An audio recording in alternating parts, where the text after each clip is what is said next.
Men only become good men through negativity. Women are actually the opposite.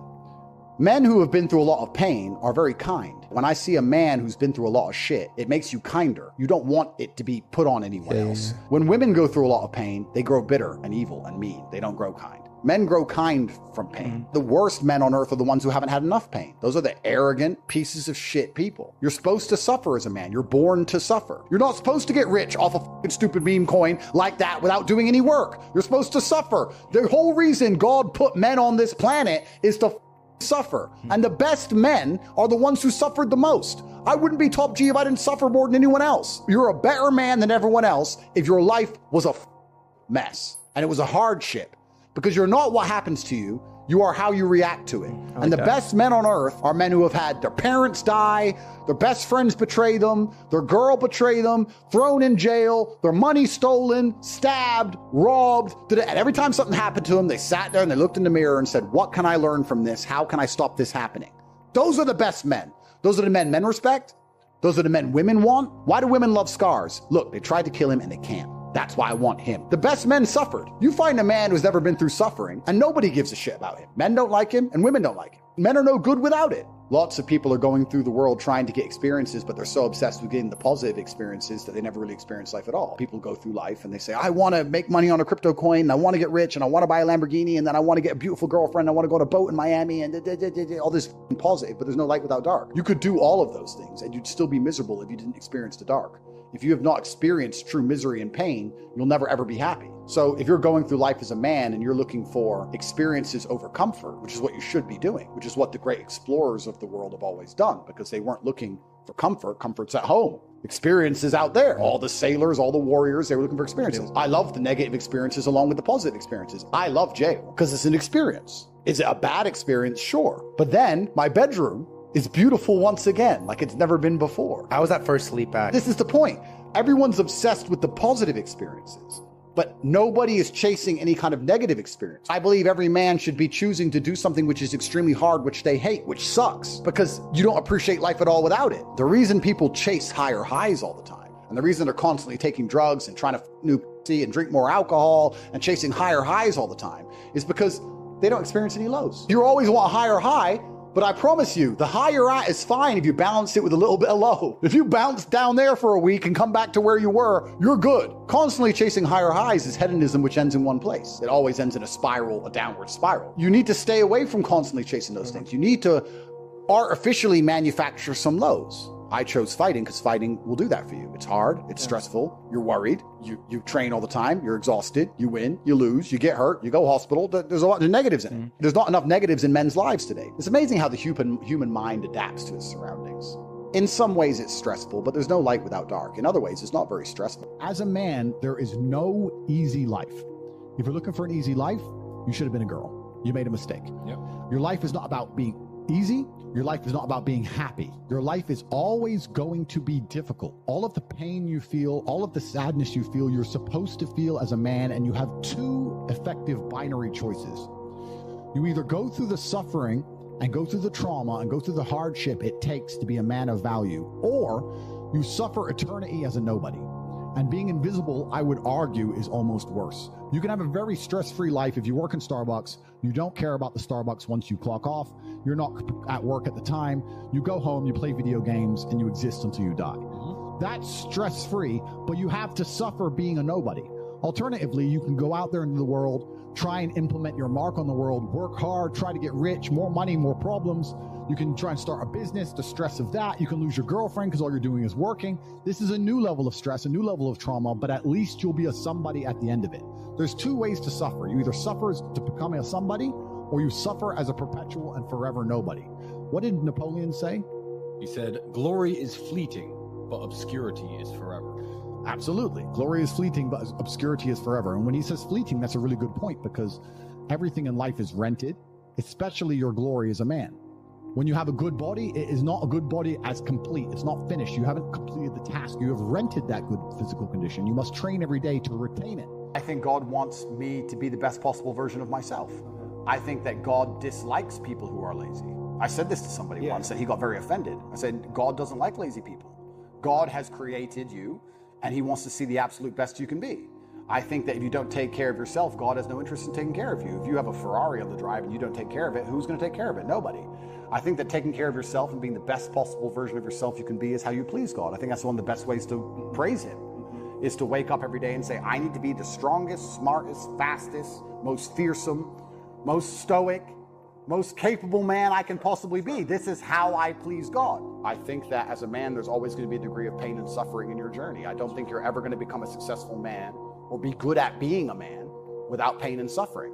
And as many times in my life where something terrible happened to me, and at the time, if I could change it, I would have. But retrospectively, you kind of look back and go, you know what, that was formulative for me. That's right. That is what God decided I needed to become who I became. So all of the pain and all the suffering I've ever gone through in my life ended up, in the end, building me into the person I am, and I'm proud of who I am. I don't think many men especially understand that even if you don't have the strength to be a hero for yourself, you should have enough discipline and enough honor to want to be a hero for somebody else. And if you have other people you truly respect, you should want to be a hero for them. And I think that's the masculine imperative. If someone's going to attack your wife, that's when you become a hero for her. You have to. What kind of man are you if you're not? You have a brain, you have a mind, you have a mental model. You can't think of everything, you can't do everything. You can only have certain frameworks instilled inside of your mind. As a man, you should be hyper-competitive. You should try and be the best version of yourself you can be. You're competing against every other man on earth for the girl you want, the car you want, the house you want, the watch you wear. It's all competition. You should be as competitive as you possibly can. Anything that's inside of your mind which doesn't allow you to be competitive should be erased. So I started at the absolute lowest echelon of life, and I would like to consider myself pretty somewhere near the top now. I've been through absolutely every stage. So when I say to men, you can become anything you want, and my answer to you is masculine excellence, there's no other answer. I can't tell you how to rig the game and cheat the game. If we're all racing a race and I have a Ferrari and you have a Nissan, I mean, sure, you can get a bit better at driving, but you're probably going to lose. You have to get a better character to play this game of life. So that's why I preach masculine excellence, because for many of the world's problems today, porn, sexual access, being respected by your peers, making sure that your wife's going to stay with you after the children are born for a very long time, that's right, being happy, anything, it all comes down to who you are as a man. The only answer is masculine excellence. There's nothing you can do besides hard work, accept the trauma and pain and suffering, and work harder than everyone else around you worked. We have a men's mental health crisis. Young men are disenfranchised. The suicide rate amongst men is much higher than women, and everybody pretends to care. But when I come along and say, I am a man, I've been a man, I know how it feels to be a sad man and a happy man, and I found happiness through masculine achievement and strength, through working hard in the gym, through dedicating myself, through building a life worth living, through taking care of the people who I love, both male and female, through becoming financially successful, through sticking up for myself, through having opinions, through being a man of honor and courage. When I do these things, I'm ostracized, and they're attempting to destroy my life. I talk about this all the time. People say I've had a traumatic life. I say, well, then you're very, very fortunate. You had a traumatic life. Now, you may have misused that trauma. You may have misplaced it. You may have accepted the matrix telling you that you now have an excuse to fail, as opposed to using it to grow. But every single man of value went through trauma, and they went through pain. It's going to be painful to get strong, painful to get rich, painful to become important. It's going to be painful to become good with women. Your heart's going to get broken a bunch of times. You have to be prepared for the pain. If you're not ready for pain, you're never going to be anything that matters. I think that the number one problem with the world today, and the biggest problem that men face, isn't the problems themselves. It's just the way that they are been taught to mentally frame issues. People think when bad things happen to them that somehow they're a victim to the universe and bad things only happen to me and this is so terrible. They don't understand that bad things happen to everybody, and the most successful person you know had all those, probably maybe even worse, at least the same bad things happened to them. They just framed it differently and used it. And this is what people really don't yet understand. There's only one thing on the planet you actually have control over. You can't control the weather. You can't control your health. You can get a brain aneurysm or a heart attack. You can't control other people. The only thing you can actually really truly control is what you think. That's the only thing you can change in real time. You can be thinking of red and change it to blue. So why are you not controlling your own mind? It's your asset. It's your ally. It's your friend. Why would you make an enemy out of the only thing you have control over? I refuse to do that. It doesn't make sense to me. The worst thing on earth that could happen to a man could happen to me. And I guarantee you, I would still label myself happy. I'm happy because that's who I am. That's how I view myself. That's what I've decided. It's amazing how much strength you can get from knowing that your ancestors are looking down on you and you're doing your absolute best. I also believe that God can be proud of you when you do your absolute best. And I don't think many people genuinely do their best in the world anymore. When I say do your best, people sit and go, oh yeah, okay. No, when's the last time you actually did your best? Like, I don't train to run marathons, but I know if I gave my best, I could run a marathon right now, first try. If I gave my best, life depending on it. When's the last time people have genuinely given their best to anything? There are people going through the world and going through life today that don't give their best or 100% effort to anything ever. Ever. They can't remember the last time they tried. I think it's very difficult to do nearly anything important if it's not, perhaps to a degree, driven by love or the desire for love even. I think the reason a lot of men want to become rich is because they want to feel loved or feel important or to matter. Mm-hmm. I also feel like the reason that a lot of men do the things they do is for love, either of themselves or of someone else. I think the reason men go to work is because they love their family. The reason you go to the gym is because you love yourself. If you take a man and give him a life shielded from problems and he never has any to face, I guarantee you he's terrible at being a man. The best men in the world have gone through shit. That's why women love scars, because it didn't kill you. That's the whole point of it, right? So the best thing you can do as a man is look and go, okay, this is hard, this is hard, this is hard, this is hard. I feel negative because these are all so difficult. I'm struggling with X, Y, Z. Let me internalize all of that and turn it into a superpower. Let me become genuinely uncomfortable with my situation in life and go and fix things. Because, like I said, the universe is absolutely and utterly very giving. And if you truly hated being in the position you were in, you wouldn't be there very long. When men say to me they're depressed, with unlimited options, with the capability to become anything you desire, with God giving you a full and able body and mind, how do you have time to be depressed? Mm-hmm. You have so much you could do. There's so much that you need to do to be your best self. And you're competing against men like me, and you're finding hours a day to be sad? Mm-hmm. No wonder you're going to perpetually lose forever. Right. That's suicide. So how do you find time to do this? Mm-hmm. It's brutally ineffective. If you construct a mindset that allows you to be as competent as possible, as opposed to feel any different or feel better, then you're going to naturally come to the conclusions I've come to. You're as competent as possible if you believe you can affect absolutely everything about your life. You're as competent as possible if you believe absolutely everything that's happened to you, whether good or bad, is completely your fault. You're as competent as possible if you believe the bad things that happen to you are going to allow you to work harder and become even better. When bad things happen to me, the first thing out of my mouth is good. Good. If any man's honest with himself, think about the biggest transformative stages in your life. Think about the times you got the most work done. It was a bad part of your life. You were heartbroken, or, you lost a house, or broke, or whatever. That's when you did shit. There is a huge percentage of the populace which they're beyond saving because they're the worst thing you can possibly be, which is a quitter. Being a quitter is the worst thing you can possibly be. God himself can't make a quitter important, because the only reason the place you're trying to get to has value is because it was difficult to reach. If everybody could reach it, there'd be no value. Value is linked to scarcity. The whole point gold is valuable is because it's not everywhere. If it was everywhere, it wouldn't have any value. The reason the place you're trying to reach is valuable is because people can't get there. So if you're the kind of person who quits, you're never going to get there. Quitters are the worst. And the masculine world is hyper competitive. This is another thing most people don't understand. Totally agree. It's hyper competitive out here. All the women want a few men at the top. The Ferrari, you don't want a Ferrari to drive fast. You want a Ferrari because other men want a Ferrari and can't have one. It's hyper competitive. So if you're competing against every other man for every dollar you make, every girl you see, the house you live in, the car you drive, the life you live, you're not going to be able to compete with the person who performs regardless of how they feel if you only compete when you feel like competing. And if life is perfect all the time, you don't appreciate anything. I actually think one of the worst lives you can have is a life where everything goes right all of the time. If you're spoiled to that degree, especially as a man, as soon as you reach any kind of difficulty, you're going to crumble. So I've had to get up a bunch of times, and I do not pray for an easy life. I pray for a difficult life with difficult challenges to solve and being strong enough to handle them. I've never tried to make my life easier. In fact, quite the opposite.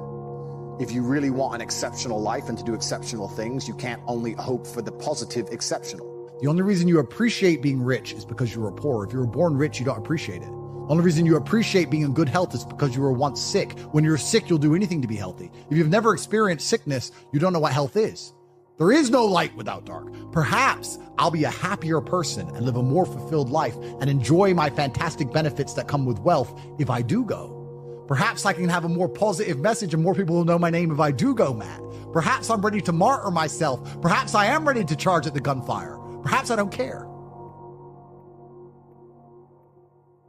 There's a lot of people who complain about the bad things that happen in their life, not understanding that without the bad things, you'd have no life at all. You need all of the bad things. You need the mental struggle. You need to go through things which you regret. You need to sit there so that if you've never regretted any action you've ever taken, how can you sit and make a intelligent decision for the future? You can't do it. Yeah. You need to sit and say, well, I felt the sting of regret for X. I don't want to feel the sting of regret for Y. You need this experience. And that's what life is all about. People think that life is just the good times. And this is the massive misconception. Love is a perfect example. Let's use love. Because people think being in love is holding hands and I hold hands and we cuddle in bed. I love them. Love is the whole spectrum. Love is missing them. Love is breaking up with them. Love is being sad they don't text you. Love is the whole circle. There's no up without down. Anything that has the ability to emotionally affect you positively has the ability to emotionally affect you negatively. There's nothing in the world that can only affect you in one direction. Even something as asinine and stupid as an object. Life as a man is pretty shit, and you're gonna feel shit for a pretty large percentage of the time. But you're only gonna ever escape that if you just perform regardless. You have to perform when you feel bad. As a man, you can't say, I will perform when I feel good. It doesn't work that way because our heads are too complicated and life's too complicated. There's too much on our shoulders and we have too much stress and too much pressure. Our heads are fucked. You have to be the kind of person who says, I perform regardless. I didn't miss a single day's training. I didn't miss a please. I didn't miss a thank you. I'm not saying I was happy. I'm saying I did exactly what I was supposed to do. If you want to be the most competitive predator on the planet, you have to be able to hunt in the day and the night. You have to be able to do both. You have to be able to perform when you're happy and sad.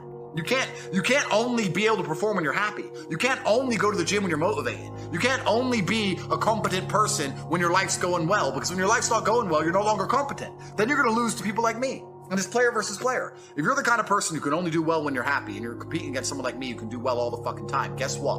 You lose. So my mental model, the answer is most of my opinions are just based around constructing a mental model that allows me to be brutally competitive. The things happen to people and things are going to happen to everyone. And even if you live the perfect life, you're still going to have bad experiences because everything's relative. Yeah. So small things are going to be big. Yeah. And you have to learn to get on with it and be disciplined. And if you don't have a disciplined upbringing, you don't learn to go through hard times, you're just going to end up one of those people who just is a complete feather in the wind. You just succumb to your emotions. Yeah. And that makes you either a pussy or, as a man, also makes you dangerous. These people, these serial killers and these school shooters and all these things, these are people who just give in on their emotions instantly. These are people with no self-control. They never had fathers around. They never had fathers around. 99% of them in America, they're from a single mother kind of type home or some shit, no father around. And they never had anyone sit and say to them, I don't care how you feel, you're not allowed to act that way. Yeah. And that's it. So when they feel a certain way, they think, well, I'm going to act this way then. Yeah. And that's what's dangerous. This is also why I became successful in the first place, because I've always been capable of fighting and going through pain and dedicating myself and doing difficult things and having hard things happen to me and being emotionally regulated.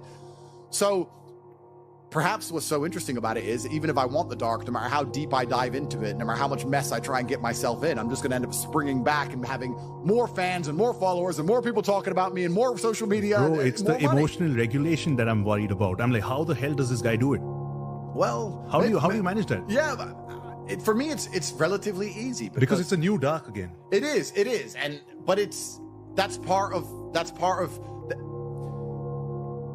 I'm looking for the journey. I don't want the comfort. I want the challenge. I'm looking for the journey. So no matter what bad is happening to me, part of me is always going to sit there and detach myself from myself and analyze it from the third person and say, wow, fantastic. This is going to be a great opportunity. It's a great opportunity for you to prove yourself to yourself and prove yourself to everybody else and prove yourself to God. Feeling depressed is real. Yeah. Depression as a disease, I do not subscribe to. The idea, I believe, that if you feel depressed, something is depressing you, and you should try your best to fix it. You should take control of your life and do your best to fix it. The idea, but they don't say that. They don't talk that. They say depression like it's this magic thing that comes out the sky and it gets in your brain. You're sad no matter what, and there's nothing you can do about it, and you need to only take pills. And I think that's a very bad way to look at the world, and that's a bad idea to subscribe to. And if you start to feel depressed, let's say your girl leaves you and you start to feel depressed, but you believe in the idea of depression, you're now going to start diagnosing yourself as clinically depressed, self-hypnosing yourself into hypnotizing yourself into being clinically depressed. And it's amazing how you can speak things into existence. I cannot become depressed. because I don't believe in it. So how about chemical imbalances in the brain? Bullshit. That's all been disproved anyway. Really? It's all been disproved. Firstly, that's all been disproved. And secondly, even if that was true, even if I had a chemical imbalance in my brain, I do not believe in depression. Next time you see a rich guy, go up to him and say, how'd you get rich? I've never heard anyone say university. Ever! I've never heard anyone say it's a lie. It's a scam. When I was 16, I saw the guy in the Ferrari. I was like, I'm going to college and he isn't. And he ain't going to work. He knows something I don't know. I knew at 16 everything they tell me was a lie. But there's still people who think they have 5 years to waste in college. 5 years. I'm 37. Let's conservatively estimate I make for myself $250,000 today, let's say. 5 years ago, I was probably making 20 grand.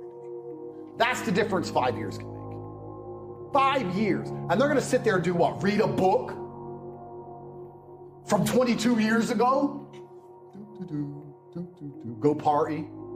Oh, fraternity. Bro. Competence is confidence. I think they go hand in hand. You're going to be confident in doing things you're good at. And I understood I had to get good at things from a very young age. And I was challenged from a very young age to constantly test myself in endless competition. My whole life has been competition. Correct. It was chess tournaments from a very young age. Yeah. And then it was professional fighting. My whole life's been a massive competition. Right. And I understood that there's winners and losers. And that's how the world operates. To this day, right now, it's the same thing. And you just get good at the idea of competition. I think there's a lot of people out here who don't realize they're in a fight. Or they know they're in a fight, but they want to ignore the fact they're in a fight because they don't want to have to accept that they're losing. So they wake up and say, oh, I'm just a man living life. Bro, they're too comfortable. Yeah, they're too comfortable. Yeah, mental health and depression is an interesting one because, like, you look at Tyson Fury, right? How can you not respect the heavyweight champ? Gypsy King, G, right? And he was talking about how he was depressed and how he fought his way out of it and everything. Huge respect for the guy. He was depressed, and the only way he fought and beat his depression was one day he got up, grabbed himself by the bootstraps, got in the gym, came the champ again, brought himself back to the former champion he was. He did it himself, right? And I think that that's really the only way any of these things can be beaten. I think if I were to talk to Tyson or Tyson were to talk to anybody, he'd say the same thing. He'd say, look, end of the day, even if you're struggling, it's you that's going to have to get up and get the work done and change your life. I think that a lot of the help, which is being purported now by the system, by the Matrix, isn't designed to help. I think it's designed to keep people in this state of depression because when you're depressed, you're submissive. You don't care about what happens to you if you're depressed.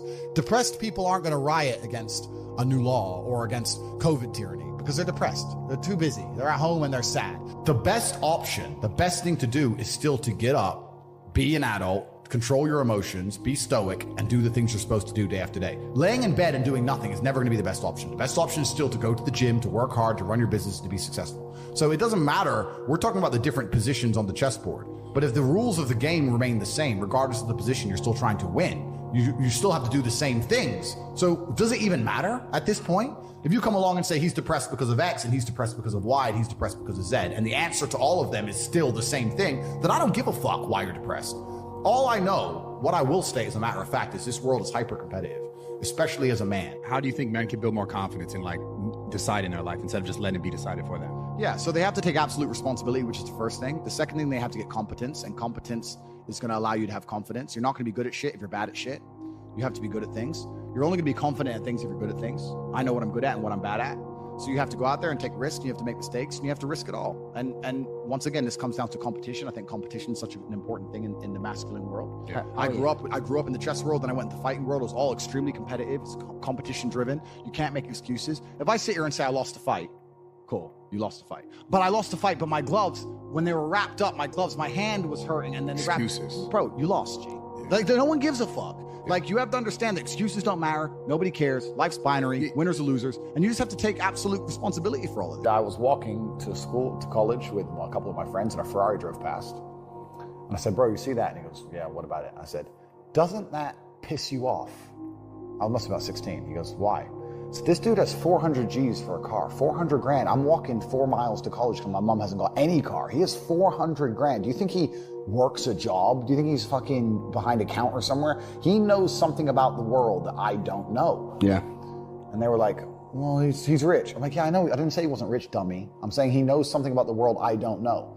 And I was intrigued and it angered me. I couldn't sleep for weeks. I was pissed off. Every time I saw somebody with genuine money, I understood that everything I was being told and taught and they were trying to make me believe just simply wasn't true. I was like, this is bullshit. None of these people are getting these things by following the path the system is trying to make me follow. Nobody, and everybody intrinsically knows this. If you go to if you're at BP, you're at a petrol station, and I pull up in my Lamborghini, nobody goes, wow, he went to school. He studied hard. It's over 10% into the year now. I wonder if anyone who made a New Year's resolution sits and says, it's over 10% into the year. Am I at 10% of my goal? Because your stupid ass said you were going to be a millionaire when you were drunk on New Year's Eve. Well, you need to have 100 grand saved. Do you have 100,000? Have you even done the feedback on your own goal you made 30 short days ago to realize that you're nowhere near it and you're not going to make it and you're a loser? No. Oh, I got the rest of the year. And then wonder why they fail. You should have a daily target. And then it's just a full-on cycle for them, yearly. Of course. Going to be a millionaire next year. And then, and then they just lie. Yeah. So you need to constantly feedback and analyze your life and take time out of scenarios. I do this all the time. There's been times I've got up out of bed and I've got ready and I've got my keys and I've got my phone and I've stroked my dog and I've had my coffee. I downed it quickly and it was just the right temperature so it wasn't too hot and it wasn't too cold. And I got in my car, which had already been started my Ferrari by my security team, and it was already warm, and I got in and I was out the door. I was like, I'll go out the door in 6 minutes. That's like 2 minutes faster than normal. Yeah, that was good. What did I do good? Well, the coffee. The coffee wasn't too hot, wasn't too cold. Usually it's too hot and I have to wait. Or it's too cold and I want another one. The coffee was just the right temperature. When was it made? And I'll check the message where I sent them to make me a coffee. And it sounds crazy, but I'll analyze how I left the fucking house while I'm driving. I'll be like, that was fast. That was good. Why do some men do what they do? Why did Elon decide to put rockets in space instead of just retire? He was rich after PayPal. Why? That's fair. Why did Alexander the Great need all that land? Why did men go to the Antarctic to try and cross the icy, barren, empty plains and freeze to death to just be the first men who did it? Why do that? You can't even put it on Facebook back then. Who gives a shit? Some men are built different, sir. Some men want to do it because it hasn't been done. And that is the reason why.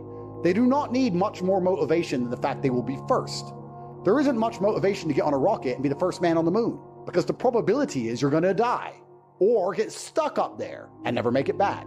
Or even if you do go and you do come back, half the people on Earth won't believe you went at all. So why would you do that unless you're just that kind of guy? Feminists sit and complain about men and say, well, men have this, men have that. But they're talking about 2% of men. Fascinating. They don't talk about all men. They say men have the best jobs. 2% of men have the best jobs. Most men carry trash. So you're talking crap. So everyone accepts that the best possible human experience that exists is the top 2% of men. Anything below that sucks as a man. You're better off being a chick. So what I say to men is, look, life's hard. It's always going to be hard. It's always going to suck. It always has. The only way to get out is to become excellent and perform at a level where your echelon is so high that you get to live this brand new experience. You need to become strong and smart and interesting and charismatic. You need to become rich, powerful, well-known, connected. You need to do it. But can all men do that? No. So, okay. But I have to tell them the truth. When people come along to me and say, my life's shit, and I look at them and go, yes. People are genuinely not out here giving their absolute best, because if you were, you'd have everything you've ever desired. You'd have anything you've ever wanted and asked for. Instead, what people do is they cope and convince themselves they're trying. Oh, I tried, but I need a work-life balance, and it's hard, and I was trying. All garbage, all cope. And like I said earlier, life is war. If you're a man and you don't view the world as war, I can't imagine how you view the world. My entire worldview is war. I was actually having this conversation the other day about why I avoid extreme sports. This was some girl. She's like, would you ever jump out of a plane with me? I'm like, bitch, no. Why do you avoid extreme sports? Well, because my life is extreme. But my life is hard. I'm at war. If your life is extreme and you're already at war, the last thing you want to do is jump out of a plane. You want it safety, calm. I want to be left alone. The only thing a woman can give me back at my status in life is absolute devotion to protect my spirit. I need a woman who loves me completely and utterly. I don't expect her to have financial incentive to look after me. I don't expect her to be physically capable of dealing with my problems. I don't expect her to be my problems are very complex. I don't expect her to be sitting there on a computer trying to work them out. I expect her to sit there and go, I love you so much. I'm just worried about you and I just care about you. Everything's about love. It's all about love. What if Now, that's what I want, because that's a fair exchange. I can take a woman all around the world, spend a bunch of money on her. I can be top G, spend all this money, give her a life she could never see. If I am truly the center of her universe, she is giving me value back. And that's why I'm not going to go out here and fuck bitches who barely care about me or just famoosa bitch in a club for a one night, because she's winning. It's like throwing money down the drain. What if Kim Kardashian slides in your DMs and says, "Hey, Tate, I want a piece of that"? How are you responding? I'm kind of careful about talking about celebrities now. Trying to get the TikTok. I end up meeting them all. A woman's job is, in my view, the women who mean the most to me are the women who truly protect my spirit by just loving me and caring about me and using their intuition to truly want the absolute best for me. Do you feel like your stress comes from holding on to what you hold dear, that pride aspect of things? Like, I got to be top G. Nobody's top G. I'm top G. You know where I actually think it comes from? I actually think it comes from because I know I've only reached 10% of what I can actually do. Let's go. Bro. And that bothers me. And no matter how much money I'm making or how most Googled man alive, whatever, I can still identify the inefficiencies in my systems. I can still identify where more money could have been made.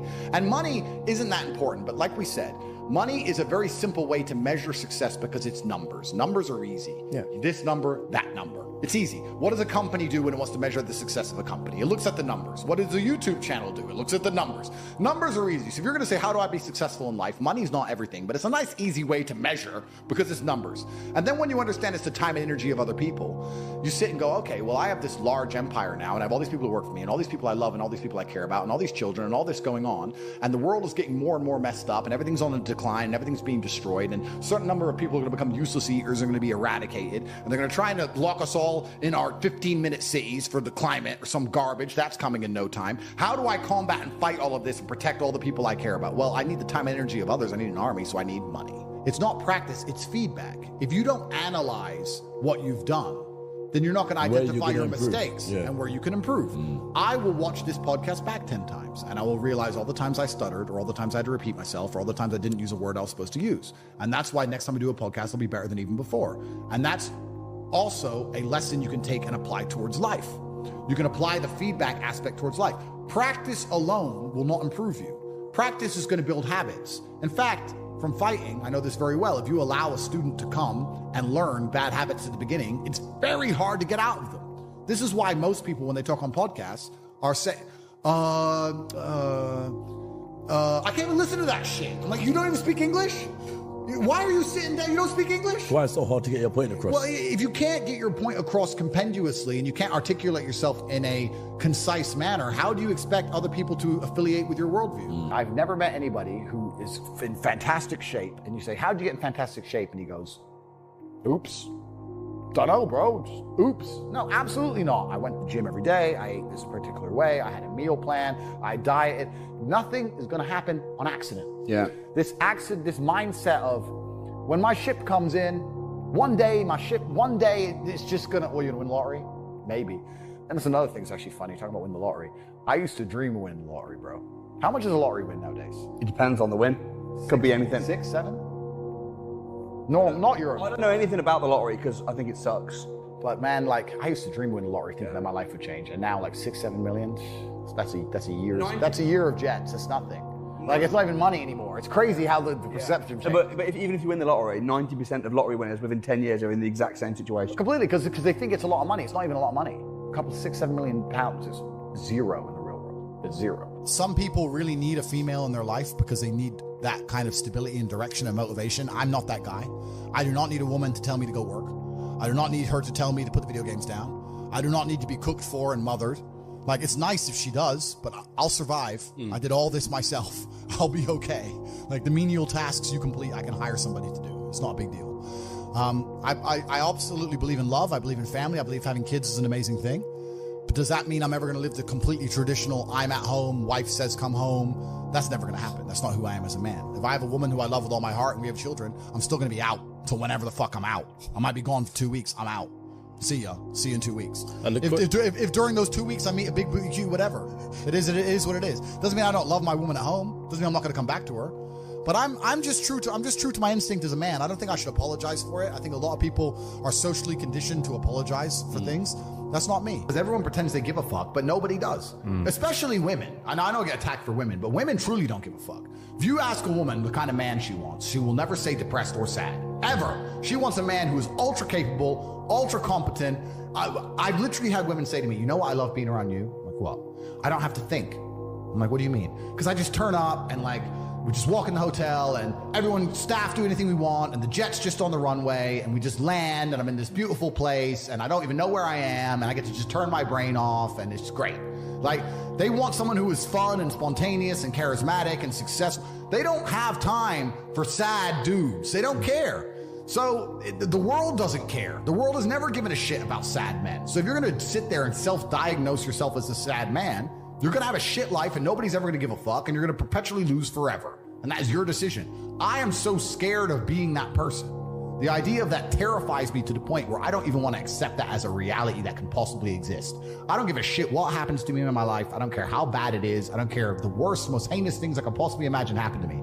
I know that my sadness, my depression will be temporary because I will never stay a loser. It is against my creed. It's not in my DNA. Anything in the world that makes you happy that you currently have, whether it's a person, whether it's a job, whether it's a scenario, whatever it is, also has the exact inverse capability to make you extremely angry. So you have to accept this about You're life. quite detached, man. You're quite detached from everything that you also own. You say you love it, but at the same time, you're okay with letting go. Well, that's because I think I have confidence in myself to get it all back. And that's also because I have quite a lot of emotional control. And then perhaps, maybe I'm a little bit of a sadist. I don't know. But when bad things happen to me, You love it. I kind of enjoy it. And I think that maybe it's perhaps I just enjoy it for the story. Perhaps my whole life is not about trying to find comfort, it's trying to find challenges, and it's trying to find stories. I'll be very honest with you. Even in jail, my brother and I kept saying this is probably the best story, one of our best ever stories. That's what life is about to me. And if you were to say to me right now, Andrew, do you want to spend a year living in comfort and flying around the world and sleeping with girls and doing whatever, or do you want to spend a year in a jail in Mongolia? I'd probably choose the jail. I had real jobs and I did real things and I was really broke and I was really on the bus and really trying to pay rent and doing real stuff for a long time. I wrote a line in here and I think you could relate to it. A poor man is broke, a rich man is broken.